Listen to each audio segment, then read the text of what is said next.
La nuit du 6 août 1944, le général der Panzertruppe Hans Eberbach se tenait dans son poste de commandement près de Mortain, en France, et se préparait à lancer la plus grande contre-attaque blindée allemande depuis le débarquement. Eberbach commandait le groupe Panzer West, désignation collective de toutes les forces blindées allemandes en Normandie. Sous son contrôle direct pour l'opération Lüttich se trouvaient 4 divisions Panzer, la 2e division SS Panzer Das Reich, la 1re division SS Panzer Leibstandart SS Adolf Hitler, la 2e division Panzer et la 116 division Panzer. Force totale, 185 chars opérationnels, 32 000 soldats. Objectif, parcourir 40 km vers l'ouest, jusqu'à la ville côtière d'Avranches. Le plan était simple. Foncer vers l'ouest à travers Mortain, couper le corridor américain à Avranches, piéger la 3e armée du général Patton au sud de la Percée et rétablir le front. Eberbach était un professionnel. Il commandait des unités blindées depuis 1940. Pologne, France, Russie. Il comprenait la guerre combinée, la logistique, la mobilité tactique. Mais il comprenait aussi autre chose. Cette attaque se lançait en plein jour. Hitler avait personnellement ordonné l'offensive. Le Führer exigeait une action immédiate. Pas de retard, pas d'attente de la nuit, pas de considération pour la supériorité aérienne alliée. Eberbach protesta. Ses officiers de renseignement prévoyaient un temps clair pour le 7 août. Temps clair signifiait chasseurs-bombardiers alliés. Chasseurs-bombardiers signifiait désastre. Hitler le contredit. L'attaque aurait lieu à l'aube du 7 août 1944. À 7 heures, alors que les premiers chars Panther roulaient vers l'ouest dans les rues étroites de Mortain, Eberbach observa le ciel. Il était parfaitement dégagé. Pas un seul nuage, d'un horizon à l'autre. Il savait ce qui allait arriver. L'avance allemande progressa bien initialement. À 8 heures, les éléments de tête de la 2e division Panzer avaient pénétré de 8 km à l'ouest de Mortain. Les forces américaines, principalement la 30e division d'infanterie, furent prises au dépourvu et se replièrent en désordre. Puis, à 8h36, les premiers Typhoons de la RAF apparurent. Le squadron leader JR, Johnny, Baldwin, commandant le 245 squadron de la RAF, repéra la colonne allemande depuis 3000 mètres d'altitude. Il compta 47 chars et 120 véhicules de soutien étirés le long d'une seule route à l'ouest de Mortain. Baldwin appela ses équipiers par radio. « Tally-ho! Blindé en dessous! On attaque !» Le Hawker Typhoon était l'avion d'attaque au sol dédié de la Grande-Bretagne. Il emportait 8 roquettes RP-3 avec des ogives de 27 kg sur des moteurs à propergol solide de 76 mm, vitesse à l'impact 300 mètres par seconde, pénétration 127 mm de plaque de blindage à un angle de 30 degrés. Les chars allemands Panther avaient un blindage frontal de 80 mm, latéral de 45 mm et arrière de 40 mm. Les roquettes des Typhoon pouvaient percer le blindage latéral et arrière avec des impacts directs. L'escadrille de Baldwin piqua de 3000 à 600 mètres, tira 64 roquettes en 2 passes et remonta. Durée de l'attaque, 4 minutes. Les pilotes revendiquèrent 11 chars détruits, 23 véhicules en feu. La vérification au sol confirma plus tard 6 chars touchés, 18 camions détruits. L'ogive de 27 kg créait des effets de souffle massifs, même avec des quasi-impacts. Chenilles arrachées, moteurs mis hors service, équipage tué par la commotion. Mais l'impact réel ne fut pas les destructions. Ce fut la perturbation. La colonne allemande s'arrêta. Les chars se dispersèrent hors route, cherchant un abri. L'infanterie se débanda dans les haies. L'avance fut stoppée pendant 37 minutes, le temps que les équipages évaluent les dégâts et se réorganisent. Au quartier général du groupe Panzer West, Eberbach reçut les premiers rapports à 9h12.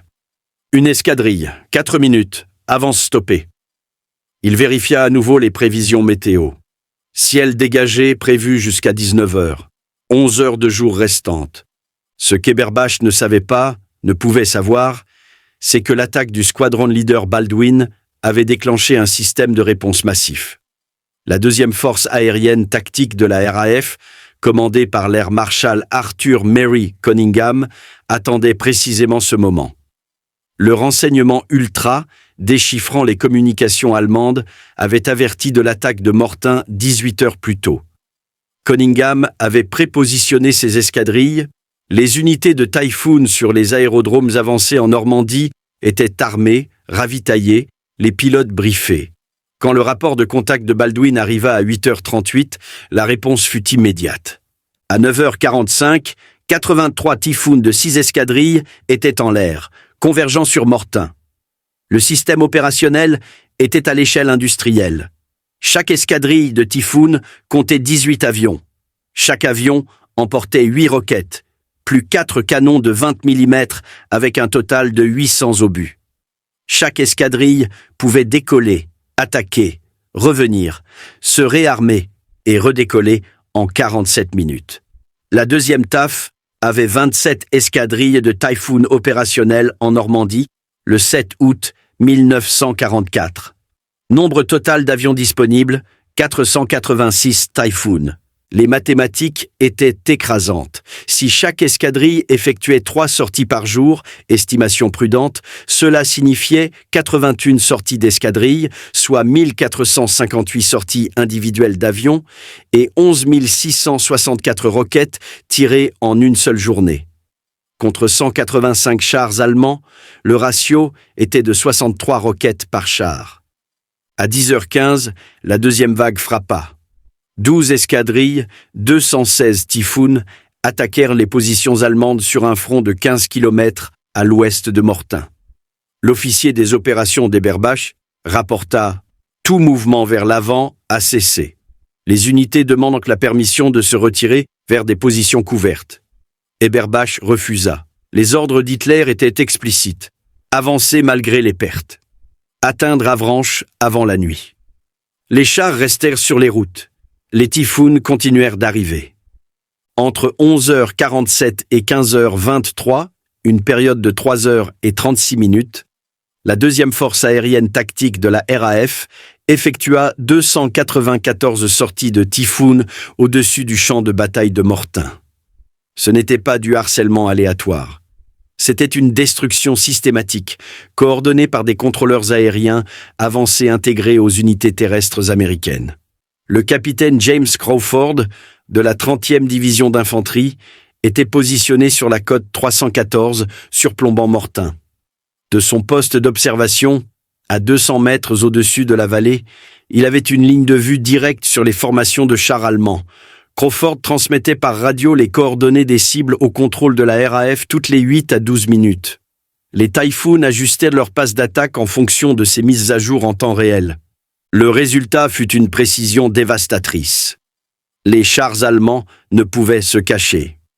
Crawford repérait chaque mouvement, chaque repositionnement, chaque tentative d'avance. À 11h47, 18 Typhoon attaquèrent une colonne de la 2e division SS Panzer. 144 roquettes tirées, 9 chars revendiqués détruits.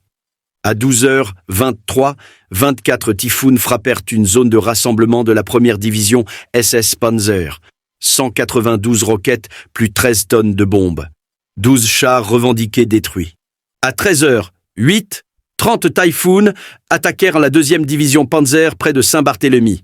240 roquettes, 15 chars revendiqués détruits. Le schéma se répétait toutes les 20 à 30 minutes. Les Typhoon attaquaient, revenaient à la base, se réarmaient en 47 minutes, attaquaient à nouveau. Les équipages allemands tentèrent tout. Ils se dispersèrent dans le bocage, mais les haies les piégèrent, rendant tout mouvement en arrière impossible. Ils camouflèrent les chars avec du feuillage, mais le moindre mouvement trahissait instantanément leur position. À 14h35, Eberbach reçut un rapport du commandant de la 2e division Panzer. Avance ultérieure impossible. Perte due aux attaques aériennes, 40%. Demande la permission de consolider les positions. Eberbach refusa à nouveau. Ordre d'Hitler. Avancer vers Avranches. À 15h23, la plus grande attaque isolée de la journée frappa. 48 Typhoon, 4 escadrilles complètes se concentrèrent sur un tronçon de route de 2 km où la 116e division Panzer tentait de contourner Mortain par le sud. 384 roquettes furent tirées en 6 minutes. Les pilotes revendiquèrent 23 chars détruits, 47 véhicules en feu. La vérification au sol confirma plus tard 11 chars détruits, 8 mis hors de combat, 34 camions et semi-chenillés détruits. Mais, encore une fois, le véritable dommage fut la paralysie opérationnelle. La 116 division Panzer cessa de bouger. Elle n'avança plus d'1 mètre ce jour-là. À 18 heures, le 7 août 1944, l'opération Lüttich avait totalement échoué. Les forces allemandes avaient avancé d'un maximum de 12 km, moins du tiers des 40 km objectifs jusqu'à Avranches. Les rapports de pertes racontaient l'histoire. Perte de chars allemands, 7 août 1944, 2e division SS Panzer, 31 chars détruits ou mis hors de combat, 42% de l'effectif initial. 1e division SS Panzer, 28 chars, 39%. 2e division Panzer, 41 chars, 51%. 116e division Panzer, 23 chars, 35%. Total, 123 chars sur 185 détruits ou mis hors de combat en un jour. Taux de perte, 66%. La 2e force aérienne tactique de la RAF effectua 294 sorties de Typhoon, tira 2352 roquettes, largua 73 tonnes de bombes. Les pilotes revendiquèrent 140 chars détruits. L'analyse post-combat confirma 81 chars détruits directement par attaque aérienne et 42 chars supplémentaires mis hors de combat par des quasi-impacts, chenilles détruites, moteurs endommagés, équipages tués. L'écart entre les revendications des pilotes, 140, et les victoires confirmées, 81, était typique. Les attaques à la roquette créaient des explosions et des fumées massives. Les pilotes comptaient souvent plusieurs fois le même char ou confondaient les véhicules endommagés avec des épaves. Mais les chiffres ne racontaient qu'une partie de l'histoire. La vraie dévastation toucha les véhicules de soutien. 247 camions détruits. 89 semi-chenillés détruits, 34 camions-citernes détruits, 52 véhicules de munitions détruits, 18 véhicules de commandement détruits, total des pertes de véhicules non blindés, 440 véhicules en 7 heures. Ces pertes étaient catastrophiques. Des chars sans camions-citernes ne pouvaient avancer. Des chars sans véhicules de munitions ne pouvaient combattre. L'infanterie sans semi-chenillés ne pouvait suivre le rythme des blindés. Le groupe Panzer West d'Eberbach s'était transformé d'une force offensive mobile en une collection de points d'appui isolés et immobiles. À 19h23, 77 minutes après le coucher du soleil, Eberbach reçut l'ordre qu'il attendait depuis toute la journée. Suspendre les opérations offensives, consolider les positions, préparer des lignes défensives. L'opération Lüttich était terminée. Elle avait duré 12 heures et 23 minutes. Ce qui détruisit la contre-attaque d'Eberbach ne furent pas seulement les Typhoon, ce fut le système derrière eux. La 2e force aérienne tactique de la RAF exploitait 18 aérodromes avancés en Normandie en août 1944. Distance moyenne de l'aérodrome à la ligne de front, 35 km. Temps de vol, 8 minutes. Cette proximité fut décisive. Les Typhoon pouvaient répondre aux demandes de cible en moins de 15 minutes, de l'appel radio initial aux roquettes sur l'objectif. Le système fonctionnait ainsi. Détection. Les contrôleurs aériens avancés avec les unités terrestres américaines repéraient les mouvements allemands et transmettaient les coordonnées par radio au centre de contrôle de la RAF. Coordination. Les centres de contrôle de la RAF affectaient les escadrilles disponibles aux cibles en fonction de la localisation, de la priorité et de la disponibilité des avions. Temps de réponse moyen, 4 minutes. Exécution. Les escadrilles de Typhoon décollaient. Recevaient des coordonnées mises à jour par radio en vol. Attaquaient dans les 15 minutes suivant la demande initiale. Évaluation. Les pilotes rapportèrent les résultats immédiatement après l'attaque. Les contrôleurs aériens avancés confirmaient les destructions et demandèrent des frappes de suivi si nécessaire. Le cycle se répétait continuellement de l'aube au crépuscule. Le 7 août, la deuxième TAF maintint en moyenne 47 Typhoon au-dessus du champ de bataille de Mortain à tout moment entre 8h30 et 18h. Les forces allemandes n'avaient aucun système équivalent. Les unités de la Luftwaffe en Normandie étaient dispersées sur des aérodromes dans l'est de la France, à 150 ou 200 km du front. Temps de réponse aux demandes de soutien au sol, 90 minutes ou plus si des avions étaient disponibles. Le 7 août, la Luftwaffe effectua 23 sorties au-dessus de la Normandie. La RAF effectua 294 sorties de Typhoon, plus 412 sorties supplémentaires de chasseurs et de bombardiers.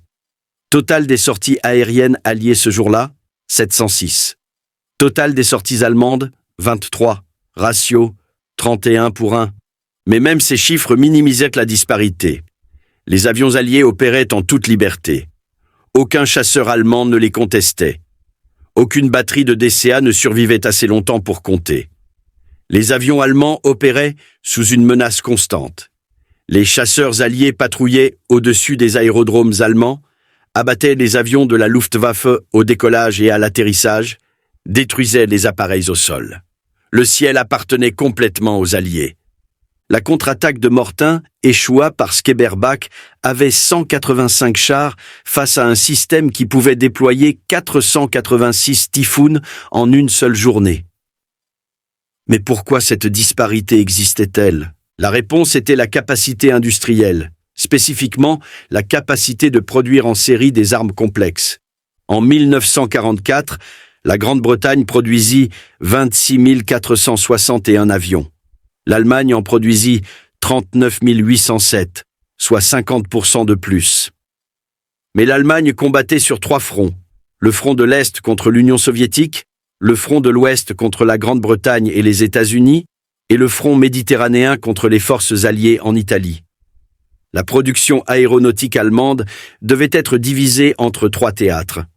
En Normandie, la Luftwaffe ne pouvait concentrer que 570 avions opérationnels en août 1944. La Grande-Bretagne, en revanche, ne faisait face qu'à un seul front, l'Europe de l'Ouest. La seule deuxième force aérienne tactique de la RAF comptait 2847 avions opérationnels en Normandie le 7 août 1944. Le ratio était de 5 pour 1 en faveur des Alliés. Non pas parce que l'Allemagne ne pouvait pas construire d'avions, mais parce qu'elle ne pouvait pas les concentrer. La vraie disparité apparut clairement quand la production américaine entra dans l'équation. En 1944, les États-Unis produisirent 96 318 avions, soit plus du double de la production totale allemande. Les usines américaines livrèrent 16 331 chasseurs, 35 743 bombardiers, 21 772 avions de transport, 22 472 avions d'entraînement. Production alliée combinée en 1944, 122 779 avions. Production allemande, 39 807 avions. Ratio, 3,1 pour 1. Les chiffres devinrent encore plus frappants en examinant des types d'avions spécifiques. Hawker Aircraft Ltd. produisit 3317 Typhoon en 1944, soit une moyenne de 9 avions par jour. Temps de production par avion, 2847 heures de travail. L'équivalent allemand le plus proche, le chasseur bombardier Focke-Wulf FW 190, nécessitait 4200 heures de travail par avion. Les usines allemandes produisirent 13 367 FW 190 en 1944, soit une moyenne de 37 par jour. L'Allemagne produisait plus de chasseurs que la Grande-Bretagne, mais l'Allemagne les perdait aussi plus vite. Taux de perte de la Luftwaffe en 1944, 28% par mois sur le front de l'Est, 31% par mois sur le front de l'Ouest. Assez tôt, l'intégralité de la force de chasse de la Luftwaffe devait être remplacée tous les 3,5 mois. Le taux de perte de la RAF en 1944 était de 4,2% par mois. À ce taux, la force de chasse de la RAF nécessitait un remplacement tous les 24 mois. Les mathématiques étaient brutales. L'Allemagne devait produire 7,4 fois plus de chasseurs que la Grande-Bretagne, juste pour maintenir ses niveaux de force. Mais l'Allemagne n'en produisait que 4 fois plus. L'écart s'élargissait chaque mois. En août 1944, la Luftwaffe était défaite sur le plan opérationnel. Non pas parce que les pilotes allemands manquaient de compétences ou que les avions allemands manquaient de qualité, mais parce que l'industrie allemande ne pouvait pas remplacer les pertes assez rapidement. Le 10 août 1944, 3 jours après le désastre de Mortain, le général der Panzertruppe Hans Eberbach assista à une conférence au quartier général du groupe d'armée B près de Fontainebleau. Le général feldmarschall Günther von Kluge, commandant du groupe d'armée B, ouvrit la réunion par une question. « Pouvons-nous tenir en Normandie ?» La réponse d'Eberbach, documentée dans les procès-verbaux de la conférence et plus tard capturée par les forces alliées, fut « Nous ne pouvons pas tenir face à leur puissance aérienne. Tout mouvement en plein jour est détecté et détruit en quelques minutes. Nos pertes de chars dues aux attaques aériennes dépassent nos pertes dues au combat terrestre dans un ratio de 3 pour 1. Nous ne combattons pas une armée. Nous combattons un système industriel qui peut remplacer les pertes plus vite que nous ne pouvons les infliger. » Cette déclaration était remarquable par sa clarté. Eberbach comprenait que le problème tactique, la supériorité aérienne alliée, était en réalité un problème stratégique, la capacité industrielle. Il développa lors de la conférence « L'ennemi peut perdre 50 avions en un jour et les remplacer en une semaine. Nous perdons 50 avions et nous ne pouvons pas les remplacer avant un mois. L'ennemi a 18 aérodromes avancés à moins de 40 km du front. Nous en avons 3 à plus de 150 km. L'ennemi lance 700 sorties par jour. Nous en lançons 20. » Von Kluge demanda « De quoi avez-vous besoin pour restaurer une capacité offensive ?» Réponse d'Eberbach « La supériorité aérienne. Sans elle, les opérations blindées en plein jour sont un suicide. » Von Kluge « Pouvons-nous obtenir la supériorité aérienne ?» Eberbach « Non, pas avec les taux de production actuels, pas avec la capacité actuelle de formation des pilotes, pas avec les approvisionnements actuels en carburant. » La conférence se termina sans résolution. Il n'y avait aucune solution à proposer. La disparité industrielle était trop grande à surmonter. 5 jours plus tard, le 15 août, la poche de Falaise commença à se refermer. Le groupe Panzer Ouest d'Eberbach, ce qu'il en restait, y fut pris au piège avec 7 armées allemandes. La poche faisait 40 km de long sur 15 km de large. À l'intérieur, 100 000 soldats allemands, 344 chars, 2300 véhicules. Au-dessus, 2800 avions alliés, effectuant des missions d'attaque continue. Entre le 15 et le 21 août, les avions alliés effectuèrent des milliers de sorties au-dessus de la poche de Falaise. Typhoon de la RAF, P-47 Thunderbolt américain, P-51 Mustang. Ils attaquèrent par vagues, de l'aube au crépuscule. Les pilotes revendiquèrent plus de 500 véhicules détruits rien que pendant les 3 premiers jours. L'analyse post-combat confirma qu'environ un tiers de tous les camions allemands détruits furent perdus à cause des attaques aériennes. Les autres furent abandonnés quand les équipages fuirent devant les bombardements incessants. Pertes allemandes à l'intérieur de la poche, 10 000 tués, 50 000 capturés. Entre 20 000 et 50 000 autres s'échappèrent avant que la poche ne se referme complètement le 21 août. Eberbach ne fut pas capturé à Falaise. Il échappa à l'encerclement et continua de commander les vestiges des forces blindées allemandes pendant la retraite à travers la France. Le 31 août 1944, des forces britanniques le capturèrent près d'Amiens. La guerre était terminée pour Eberbach. La contre-attaque de Mortain échoua parce que 185 chars allemands firent face à un système qui pouvait déployer 486 Typhoon, 18 aérodromes avancés et une capacité de remplacement illimitée. Le matin du 7 août 1944, le général Hans Eberbach commandait 185 chars et croyait pouvoir atteindre Avranches en un jour. Au coucher du soleil, il commandait 62 chars opérationnels et comprenait que la guerre était perdue. Ce qui changea en ces 12 heures ne fut ni le courage ni la compétence tactique allemande.